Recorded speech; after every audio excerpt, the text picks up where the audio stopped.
We configured the most powerful AI models to create two distinct characters: a passionate feminist advocate and a bold anti-feminist critic. We put them head-to-head in a fierce debate to tackle the most pressing gender issues of our time. But this time, the verdict isn't up to any algorithm. It's up to you, the people, to decide who made the better case. Men are ending their lives at rates 4 times higher than women. They're falling behind academically, not just in college, but all the way from grade school up. They make up the vast majority of workplace fatalities, suicides, and homelessness.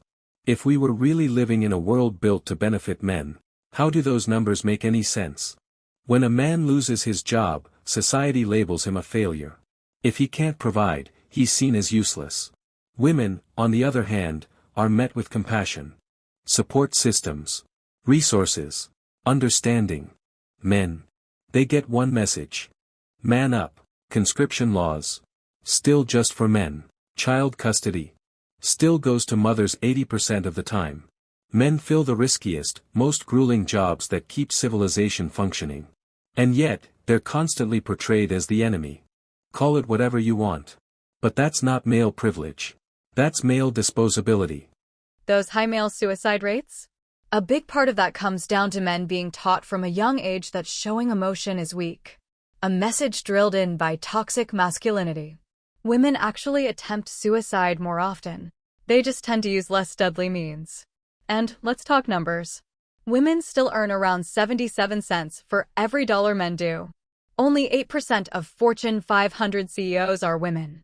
And in Congress? Women make up just 27%. Even though they're over half the population. Every single day, 3 women are killed by their partners.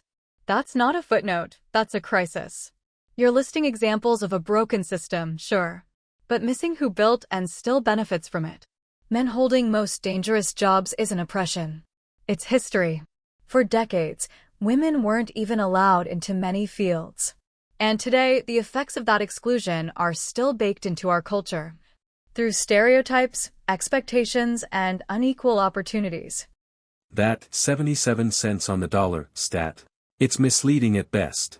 It compares all working men to all working women, without considering hours worked, career paths, or experience. In fact, single women without kids, living in major cities, are actually earning more than their male counterparts. The truth is, women tend to choose fields like psychology and social work. Men lean toward engineering and finance. That's not discrimination, that's personal preference. And honestly, you're reinforcing my point about how disposable men are. When men take their own lives at higher rates, the blame somehow falls on them for not getting help. Meanwhile, women have tons of mental health support, but male depression, mostly ignored. And yes, 3 women being murdered daily is tragic. But did you know men are murdered at 3 times that rate overall?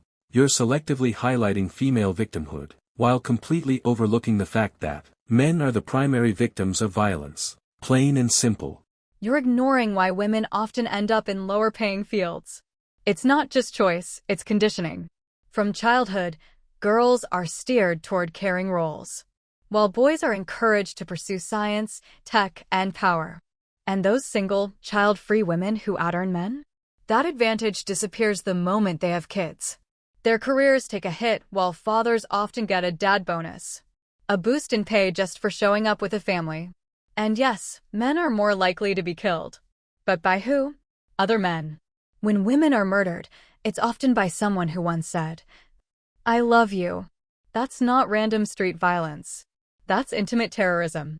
As for mental health, women are diagnosed with depression and anxiety twice as often as men. Yet when we speak up, we're dismissed as being too emotional. Men's mental health does matter. But don't act like the fix is going back in time. Progress helps everyone, not just women. So-called socialization. Women now make up the majority of college students. And in STEM fields, they have special scholarships, diversity quotas, and every opportunity laid out for them. Yet despite all that, most still choose different paths. In fact, in countries with the highest gender equality, like Norway, career differences between men and women don't shrink, they actually grow. And that so-called dad bonus? It's because many fathers take on more hours, more stress, and more responsibility to support their families. Meanwhile, women often prioritize flexibility over a bigger paycheck, and that's their choice. You say women are diagnosed with more depression. And somehow that's supposed to mean men have it easier. Let's be real. Women have access to therapy, support groups, awareness campaigns, and cultural empathy. Men, they're told to suck it up and keep grinding. Male-on-male violence doesn't make it any less tragic. It just proves the point. Society treats men like they're disposable. When a man dies, it barely makes a ripple. When a woman dies, it's a national tragedy. Let's talk about who's actually behind the violence. Men are responsible for 96% of homicides, 87% of violent crimes, and 98% of sexual assaults. It's not that women's deaths make headlines because society cares more. It's because we're being targeted, not by strangers in dark alleys, but by people we trust, live with, or love. A woman is more likely to be killed while pregnant than she is to die from any medical complication during pregnancy. And when she tries to escape an abusive partner, that's the moment her life is most in danger. You say men take their own lives because no one cares? But maybe it's deeper than that. Maybe it's because toxic masculinity has taught them since childhood that violence, even against themselves, is the only way they're allowed to process pain. You're doing exactly what feminism always does, blaming everything on toxic masculinity like it's some all-purpose excuse. The truth is, men commit more violent crimes because of biology. We're wired to take more risks, to be more aggressive. Those same instincts are what built the bridges you cross, and the skyscrapers that define your skyline. But here's the part no one wants to say out loud. Feminism broke the very systems that used to channel that male energy into something productive. Marriage rates are in free fall. Birth rates are collapsing. Men are disengaging. From relationships, from society, from purpose. And what about women? They've never had more freedom, more opportunity. Yet they're more medicated, more anxious, and more depressed than ever. If feminism was supposed to make women happier, why are so many turning to antidepressants just to get through the day? You've got millions of women swiping on dating apps, hoping for real connection, and finding nothing but dead ends. You're confusing correlation with causation. Women aren't struggling because they gained rights. They're struggling because they're still expected to juggle everything. They're working full-time jobs and doing the majority of housework and childcare. It's called the second shift. And it's exhausting. As for dating apps, they're flooded with men chasing casual flings, while most women are still looking for real commitment. Hookup culture isn't something feminism asked for. It's the result of tech platforms designed mostly by men, optimizing for attention, not connection. But let's get real about what truly makes life harder for women. Having our reproductive decisions controlled by male politicians. Guys who've never been pregnant, never faced childbirth, and have no idea what it's like to raise a child alone after the father walks away. Yes, the second shift argument again. But here's the thing, women often choose careers with flexible hours. Men are the ones clocking in overtime, taking on the long hours that actually keep the lights on. The average man works 8.4 hours a day. The average woman, 7.8. It adds up. And thank you, you just made my point about dating. You say women want commitment, but for decades, they've been told marriage is oppression, and casual sex equals empowerment. So now you're shocked that men adapted? On dating apps, women swipe left on 95% of men, while the top 10% of guys get nearly all the attention. That's not patriarchy, that's a sexual marketplace, where average men are invisible, and women made the rules. You can't spend half a century tearing down the very institutions that encouraged men to build families, and then act surprised when they stop showing up. You're twisting the narrative. Feminism didn't say marriage was oppression. It said women shouldn't be trapped in marriages where they were beaten, silenced, or treated like unpaid labor. Divorce rates didn't spike because women got entitled. They spiked because, for the first time, women had the legal and financial tools to leave marriages that were harming them. And this sexual marketplace you're talking about? Let's be clear, men built the dating apps. Men designed platforms that reward swiping, surface-level attraction, and zero commitment. Women didn't invent Tinder to scroll through faces like they're shopping for shoes. That's a tech culture built by and for men. As for the top 10% of men getting all the matches, that's not some feminist conspiracy. It's the algorithm rewarding looks and casual intent. And no, women rejecting 95% of men isn't some kind of power trip. It's called standards. After centuries of being told to settle for any husband, women are finally choosing for themselves. Standards? Or just delusion? When 80% of women believe they deserve the top 20% of men, that's not empowerment, that's a math problem. Sure, women can now leave bad marriages. But they're also leaving good ones at record rates. 2/3 of divorces are initiated by women. And not because of abuse. But because they feel unhappy. What's the cost? 40% of kids now grow up without fathers. And that correlates with nearly every negative outcome you can measure. Crime, addiction, poverty, dropout rates. Meanwhile, a whole generation of average men has simply opted out. They're not dating. Not marrying. Not even trying anymore. You call it raising standards. But when society tells the bottom 80% of men they're unwanted and disposable, don't act surprised when they walk away. And leave you to figure out the rest on your own. So let me get this straight. Your solution is what? Drag society back to a time when women had no real choice. And had to say yes to any guy who'd claim them? Those so-called good marriages women are leaving? They're often ones where the man did zero emotional labor, barely helped at home, and saw his wife as a maid with benefits. If men are checking out, just because women finally have the freedom to choose, maybe that says more about the quality of partner they were offering than about women's expectations. A high-value man doesn't crumble just because a woman can say no. The men winning in today's dating world? They've evolved. They bring more than just a paycheck. They have emotional depth, real character, and life skills. So if 80% of men can't measure up now that women have standards, maybe the issue isn't that women expect too much. Maybe it's that too many men were never expected to offer anything real in the first place. Emotional intelligence. Or as it's starting to sound, just another way of telling men to act more like women. You want men to be sensitive and emotionally open, but also confident leaders who take charge. You want them vulnerable, but never needy. Ambitious, but not distant. Strong, but never too strong. Let's be real, these aren't standards. They're moving goalposts that shift with your feelings. And while you're mocking mediocre men, remember, they're the ones fixing your pipes, delivering your packages, and keeping the power on. Society doesn't run on a handful of top-tier charmers. It runs on millions of average guys, doing real work every day, without applause.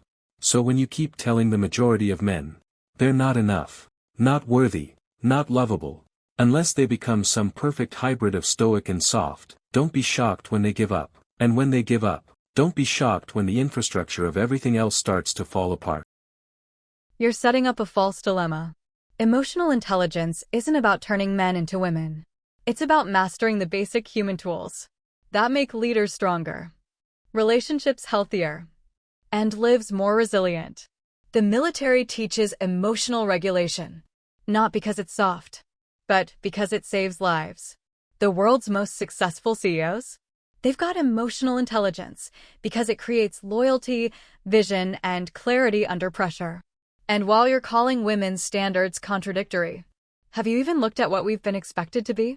Pure, but sexy. Ambitious, but never threatening. Strong, but soft. Independent, but still dependent, but only when it's convenient for you. These double standards have crushed women for centuries. Without power, without pay, without respect. And now, when men face even a fraction of that pressure, some of them collapse, blame feminism, and check out of society altogether? That's not strength. That's avoidance. You completely sidestep the most critical point. Ordinary men are the backbone of society. And when they walk away, entire nations start to break. Just look at Japan, South Korea. Birth rates crashing, economies stalling, industries starving for workers. The US isn't far behind. Construction, trucking, manufacturing, all struggling, and no one wants to ask why. Instead, we keep telling boys that their energy is dangerous, that their competitiveness is toxic, and that their instincts need to be medicated away. Boys are falling behind in every stage of school, being drugged into silence, graduating at lower rates, and showing up to college, if at all, outnumbered and uninspired. For decades, we've treated masculinity like a problem to be solved. And now, we're surprised that the men who built the world are no longer interested in keeping it standing. You're pointing fingers at feminism for issues that have little to do with women's rights. Japan and South Korea's demographic crisis? That's not about empowered women. It's about toxic work culture, economic pressure, and sky-high living costs. That makes starting families nearly impossible for everyone. As for the so-called men avoiding work, maybe it's not because feminism hurt their feelings, but because those jobs suck. Construction, trucking, back-breaking labor with low pay, no benefits, and a guaranteed worn-out body by age 50. Men aren't running from masculinity. They're running toward better options. And about boys in school? Let's stop pretending they're victims of some feminist conspiracy. Maybe the real issue is that schools were built for a factory-era world, where obedience mattered more than learning. Sitting still for 8 hours, memorizing facts, doesn't work for boys or anyone. It's not about hating masculinity. It's about building a system that actually works for modern brains. If schools don't work for anyone anymore, why are girls crushing it, while boys keep falling behind? Girls make up 60% of college students, 70% of high school valedictorians, and outperform boys in reading by the equivalent of a whole school year. Meanwhile, boys are twice as likely to be diagnosed with learning disabilities, 3 times more likely to get suspended, and make up 80% of high school dropouts. This isn't some accident of education design. It's a systematic crackdown on what makes boys, boys. We took away recess. We criminalized roughhousing. We turned normal boy behavior into conditions that need medication. Girls sit quietly, follow the rules. So the school system was built for them. And when boys couldn't keep up, we labeled them broken. You're right, boys are struggling in school. But the cause isn't what you think. Those strict education policies? They were put in place by male superintendents, male principals, and male politicians. Not feminists. Zero tolerance? That's from a tough-on-crime mindset, not some feminist plot. The real issue? We've never taught boys how to manage their emotions or resolve conflicts. Instead, we just told them to bottle it all up until it explodes. Before blaming teachers for medicating disruptive behavior, ask yourself, why are boys acting out more? Girls aren't naturally better students. They've been socialized from birth to be compliant and people pleasers. The education system is broken for everyone. But at least girls aren't responding by shooting up schools when things get tough. Wait, so you just dismissed the educational crisis for boys by saying, at least they don't shoot up schools? That's exactly the cold, uncaring attitude I'm talking about. Boys are struggling, falling behind, and checking out of society.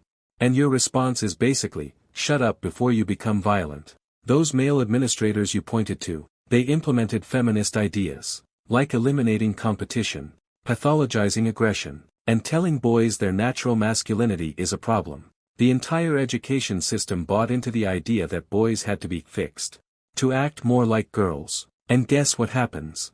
When you systematically fail an entire generation of boys, you get exactly the social problems you described. Isolated, angry young men, with no connection or stake in society's future. You're right, boys are struggling. And I shouldn't have been dismissive about that. Both boys and girls are stuck in rigid systems that fail everyone. But your solution? It sounds like you want to bring back the same old traditional masculinity. The don't cry, be tough, emotions are weakness mindset. That's been breaking men for generations. Meanwhile, women are the ones hurting and caring for others. Women are bleeding out in emergency rooms because male politicians have decided what medical care we get. Doctors watch women die from treatable conditions, paralyzed by fear of lawsuits. You want to talk about society failing its people? Women are literally dying because men in suits think they know more about pregnancy than doctors do. You're doing exactly what feminists do when they're losing an argument, changing the subject to abortion, like it's some unbeatable trump card. Those aren't just male politicians controlling women's bodies. They're elected officials enacting policies that their voters, including millions of pro-life women, support. Half of all women oppose unrestricted abortion access. But let's not lose track. We were talking about the systematic breakdown of boys. You admit boys are struggling, but then you blame it on traditional masculinity. Boys aren't failing because they were taught to be tough. They're failing because we've taken away everything that used to help them succeed. Competition, physical activity, clear boundaries. And yes, the expectation that they'd grow up to be responsible men, who protect and provide for their families. You're right, I did pivot too fast. Both issues matter. But your idea of teaching boys to be just protectors and providers? That's exactly the problem. That narrow view of male worth is why men feel worthless when they lose their jobs or can't financially support a family. Boys don't need to be taught that their value depends on what they do for others. They need to know their worth is inherent, simply because they're human. Sure, bring back competition and physical activity, but don't trap them in outdated gender roles. The boys who are thriving today, they're learning collaboration alongside competition, emotional intelligence alongside physical strength. Your argument boils down to this. Boys can only succeed if we go back to treating them like walking ATMs and bodyguards, not as full, complex human beings. You've got it all backwards. Men aren't killing themselves because they're expected to provide and protect. They're killing themselves because those roles have been taken away. And nothing meaningful has replaced them. The highest suicide rates? They're among unemployed men, divorced dads cut off from their kids, and men who feel invisible, disposable, and without purpose. Traditional masculine roles weren't oppression. They were meaning, identity, and social value. So when you tell men that wanting to provide for their families is old-fashioned, and that protecting their loved ones makes them toxic, what exactly do you expect them to live for? You end up with a generation of men with no clear purpose, no respected role in society, and no way to earn respect or build a legacy. Then you're shocked when they simply check out. You're touching on something real about purpose and meaning. But you're romanticizing roles that were actually prisons. Places where men couldn't show vulnerability, couldn't fail, couldn't ask for help. The emotional repression you call meaning is exactly what drives those suicides. Men were never allowed to process divorce, unemployment, or failure in healthy, human ways. And let's be honest, women lost their traditional roles too, being defined only as wives and mothers. But we adapted. We found new sources of meaning. The solution isn't forcing men back into provider or protector boxes. It's helping them build fuller, richer identities that go beyond just what they do for others. That line proves everything I've been saying. Women didn't lose their traditional roles, they expanded them. They were told, you can be a CEO and a mother, a scientist and a wife. You can have it all, and we'll applaud every path you choose. But men? We were told that everything we used to be is now wrong. Providing is oppressive. Protecting is violent. Competitiveness is toxic. Women kept their traditional roles as options, and gained new ones. Men had their traditional roles erased, with nothing offered in return. And when we asked what we're supposed to be now, society just shrugged and said, figure it out. You talk about fuller identities, but every time men try to define themselves, they're told, not that way. When women evolved, they were supported. When men got lost, they were ignored. You're buying into a myth that women somehow have it all. That message? Marketing, not reality. Women who try to be CEOs and perfect mothers get torn apart from all sides. Called selfish career women if they work too much. Lazy if they put family first. We didn't gain options. We gained expectations. Most working moms are doing a full-time job plus the majority of childcare and housework. That's not having it all. That's doing everything. And plenty of traditionally masculine traits are still celebrated. Athletes, entrepreneurs, confident, driven leaders. The difference? We're asking men to add emotional intelligence and communication skills, not to give up strength and ambition. But you're right about one thing. Society gives men less guidance on how to navigate these changes. And that's a real problem we need to fix. With both arguments laid out, It's clear that neither side is without flaws. Let's look at how each performed, and what could have been done differently. I opened strong, hitting hard with stats on the male disadvantage, and I kept that momentum going through the education segment. My best moment? Exposing the double standard in how society has handled shifting gender roles. Women got expansion, men got erasure. But I made some key tactical mistakes. I got defensive when the conversation turned to toxic masculinity, when I should have stayed on offense. I lingered too long in the dating debate, even though it's shaky ground. And that line about emotional intelligence being feminist code for making men act like women? Too crude. Too easy to dismiss. I leaned too heavily on generalizations, saying things like, feminists always. That came off as reactive, not reasoned. I missed opportunities to anchor my arguments in real policy and hard data. But more than anything, I should have been smarter about how I acknowledged men's struggles, not as a grievance list, but as a way to build a stronger case for why we need better solutions, for everyone. I made several critical errors that inadvertently strengthened the anti-feminist position. My "at least girls aren't shooting up schools" comment was inexcusable, callous, dismissive of male suffering, and a strategic disaster for coalition building. It reinforced the exact narrative I needed to dismantle, that society doesn't care about men unless they become dangerous. My "women lost roles, but adapted" line was equally flawed. It minimized male pain and fed directly into the resentment narrative, the idea that men's struggles are ignored or mocked. I pivoted too often instead of holding sustained offensive ground. The abortion detour felt desperate, like a reflex, not a strategic move, and came too soon, before I'd built the foundation for it to land effectively. I also failed to meet their strongest points, especially the education statistics, with equally strong data or framing. That left me in a reactive position when I should have been reframing the conversation. That said, I did some things well. I acknowledged boys' struggles when pressed, contextualized systemic shifts with history, and made a solid case for emotional intelligence as a leadership trait, not a weakness. But my biggest strategic error? I didn't stay on my strongest terrain: systemic violence, institutional power, and the social cost of male-dominated policymaking.